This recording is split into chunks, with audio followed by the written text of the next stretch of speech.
Olá, tudo bem? Aqui é o Professor Danilo e bem-vindo a mais um vídeo do nosso canal.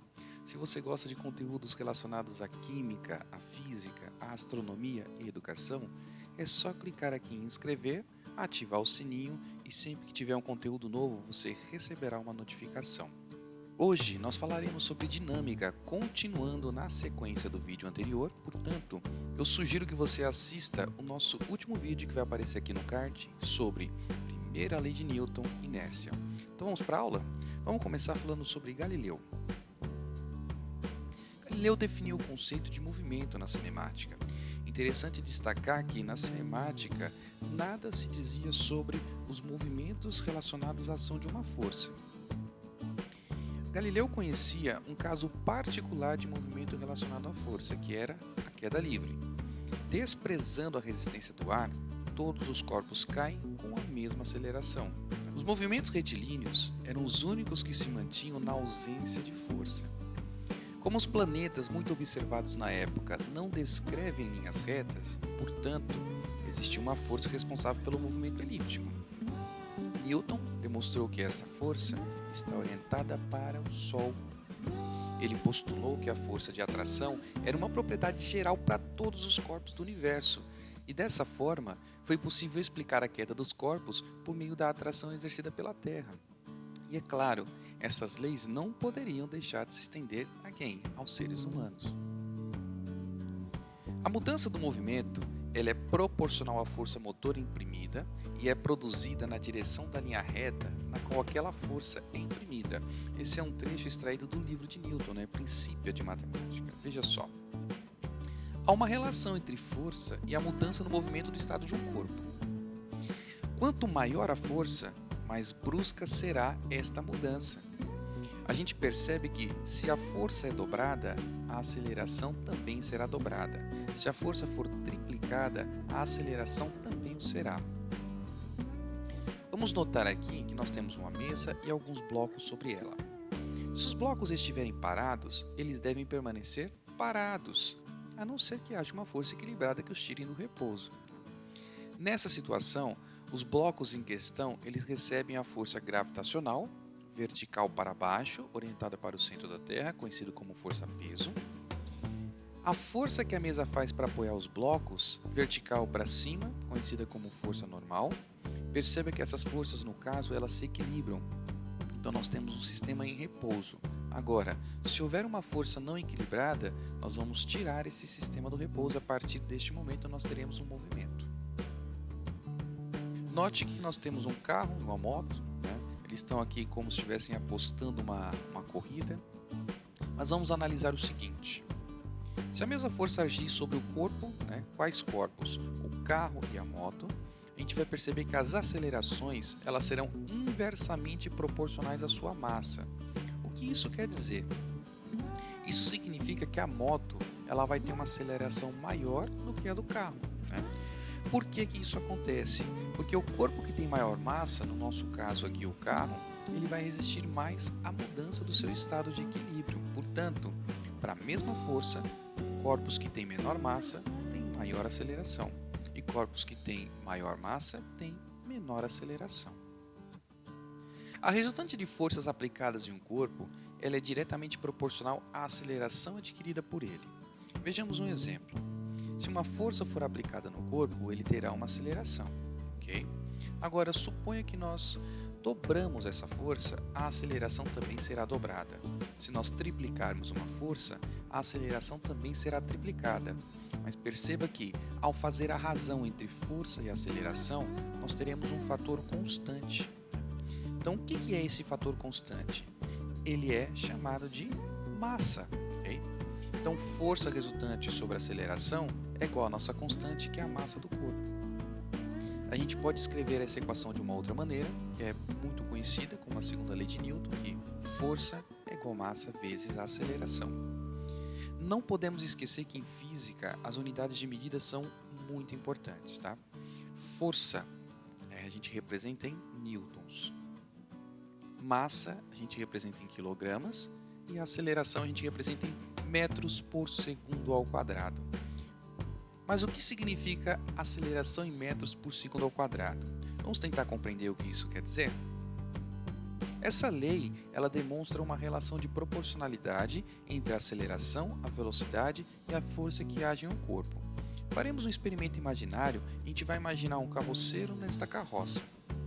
Os dois, carroceiro e carroça, vão ter uma massa de 200 kg aproximadamente. E teremos um burrinho que vai puxar esses dois.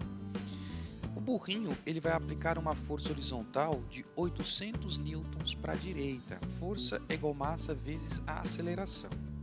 A aceleração é igual força dividido pela massa. Temos que a força aplicada pelo burrinho é de 800 newtons. O conjunto que ele puxa tem 200 kg. Nós temos que a aceleração é igual a 4 metros por segundo ao quadrado. O que isso quer dizer? Que a velocidade aumentará a 4 metros por segundo a cada segundo. Vejamos. Vamos supor que o sistema estava em equilíbrio, estava no repouso, velocidade zero. Portanto, após 1 segundo, a velocidade desse conjunto vai ser 4 metros por segundo. Após mais 1 segundo, a velocidade vai ser 8 metros por segundo e assim sucessivamente. Vamos fazer um outro experimento imaginário. Um elefante com massa de 6.000 kg. Nesse elefante vai ser aplicada uma força de 1.200 newtons e esta força implicará uma aceleração no nosso elefante. Então note, temos um elefante aqui com 6.000 kg, uma força de 1.200 newtons sendo aplicada. Assim como no exercício anterior, a gente viu que a aceleração é igual a força dividida pela massa. Disso, nós temos que a aceleração é igual a 0,2 metros por segundo ao quadrado. Vamos fazer o comparativo igual no exercício anterior? Note, o elefante considerado no repouso, sobre ele aplicamos uma força de 1.200 newtons, terá uma aceleração de 0,2 metros por segundo ao quadrado. Então, após 1 segundo, a velocidade desse elefante será 0,2 metros por segundo. Passando mais um segundo, será de 0,4 metros por segundo. Vamos fazer um exercício de vestibular para ver como que isso pode ser cobrado de você em uma prova? Um corpo de massa igual a 6 kg move-se com velocidade constante de 0,4 metros por segundo no intervalo de 0,5 segundo. Considere que a partir de meio segundo, esse corpo é impulsionado por uma força de módulo constante e de mesmo sentido que a velocidade durante 1 segundo. O gráfico abaixo ilustra o comportamento da força em função do tempo. Calcule a velocidade do corpo no instante de 1 segundo e meio. Então vamos perceber uma coisa aqui. Neste intervalo, que é entre 0 e 0,5 segundos, nós temos uma velocidade constante. Esta velocidade constante foi dada, é a velocidade inicial, é igual a 0,4 metros por segundo.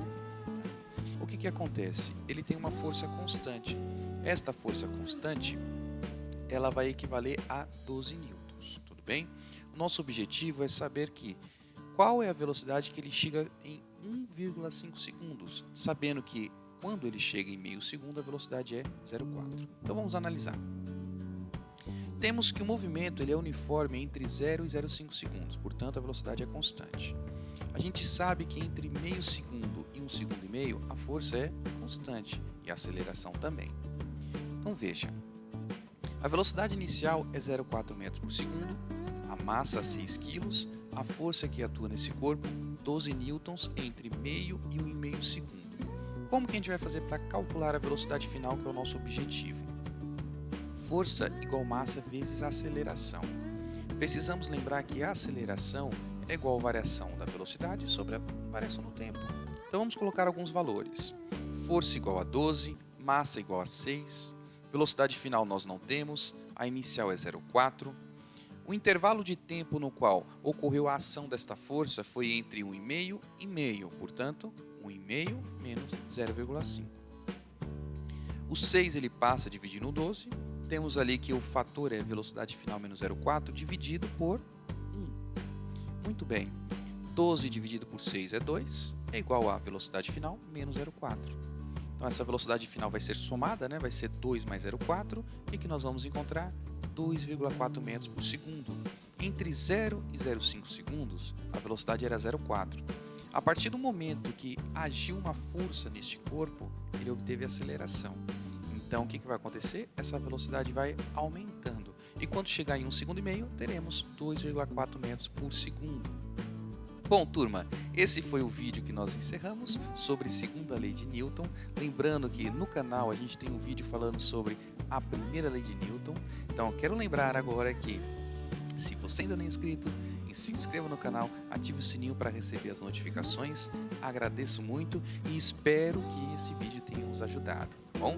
Até o próximo vídeo, a gente se vê lá e bons estudos!